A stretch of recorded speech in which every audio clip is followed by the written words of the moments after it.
Assalamualaikum warahmatullahi wabarakatuh. Di sini kami dari kelompok 4 beranggotakan Anissa, Elia Hervina Andri, dan Marlina akan menjelaskan tentang pembelajaran berbasis STEM.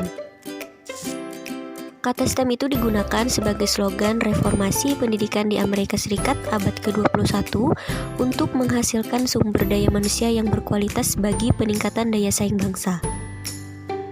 Kaitan antara pendidikan STEM dan keterampilan abad 21, yaitu pada pendidikan STEM diperlukan kreativitas, kolaborasi, komunikasi, penelitian, berpikir kritis, dan pemecahan masalah. Pembelajaran abad 21 ini perlu memotivasi serta menginspirasi peserta didik untuk memasuki profesi sains dan engineering atau bidang profesi yang secara langsung menopang pertumbuhan ekonomi. Pembelajaran abad 21 ini juga perlu lebih berkontribusi pada pengembangan kemampuan kerjasama, memecahkan masalah, kreativitas, dan inovatif yang berpotensi menopang ekonomi. Mengapa STEM itu penting? Yang pertama, karena transformasi pada proses pendidikan. Yang kedua, peningkatan kemahiran pemahaman saintifik. Kemudian pengembangan sumber daya manusia, tantangan teknologi, kunci dalam kemajuan dan inovasi, serta penting untuk kesejahteraan. Oke, di sini kita akan menguraikan tentang STEM, yaitu ada Science, Teknologi, Engineering, and Mathematics. Yang pertama itu adalah Science, adalah kajian tentang fenomena alam yang melibatkan observasi dan pengukuran. Yang kedua itu adalah Teknologi, yaitu inovasi-inovasi untuk memodifikasi alam agar memenuhi kebutuhan serta keinginan manusia. Yang ketiga yaitu engineering. Engineering merupakan pengetahuan serta keterampilan untuk mendesain dan mengkonstruksi mesin, peralatan, sistem, material, serta proses yang bermanfaat bagi manusia secara ekonomis serta ramah lingkungan.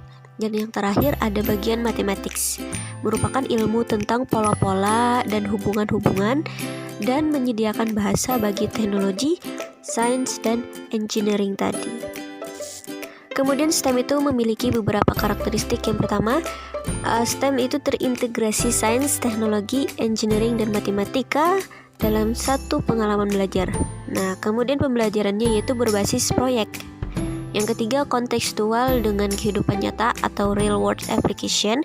Yang keempat, menyiapkan siswa untuk menjadi sumber daya manusia yang mampu memahami disiplin ilmu secara integratif.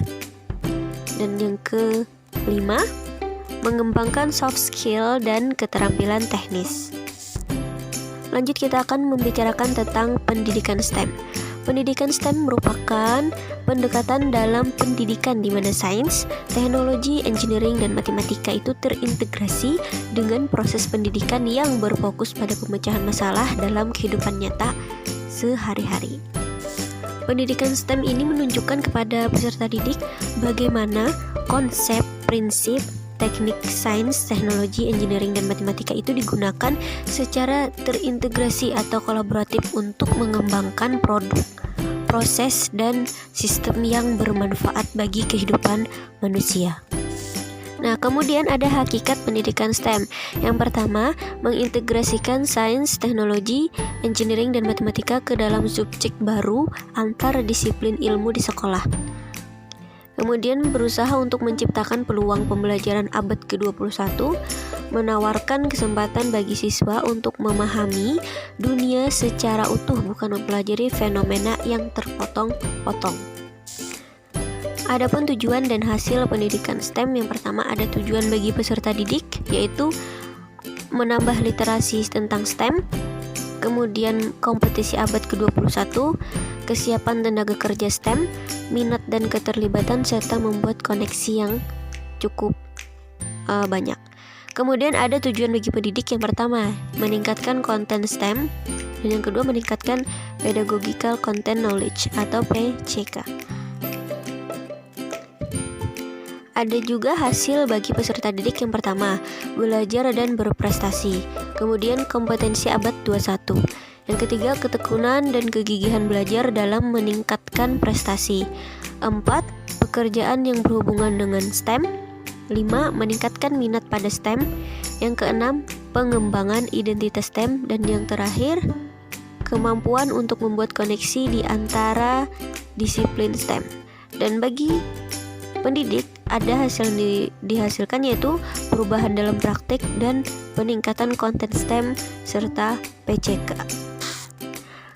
Karakteristik pembelajaran STEM itu salah satunya adalah adanya Engineering Design Process atau IDP yang digunakan untuk mengintegrasikan sains, teknologi, engineering, dan mathematics. Alur berpikir IDP dalam STEM yaitu menemukan masalah, define the problem. Yang kedua, menemukan solusi, plan solutions. Yang ketiga, membuat rancangan atau model, make a model. Yang keempat, mencoba rancangan atau model tersebut, test the model.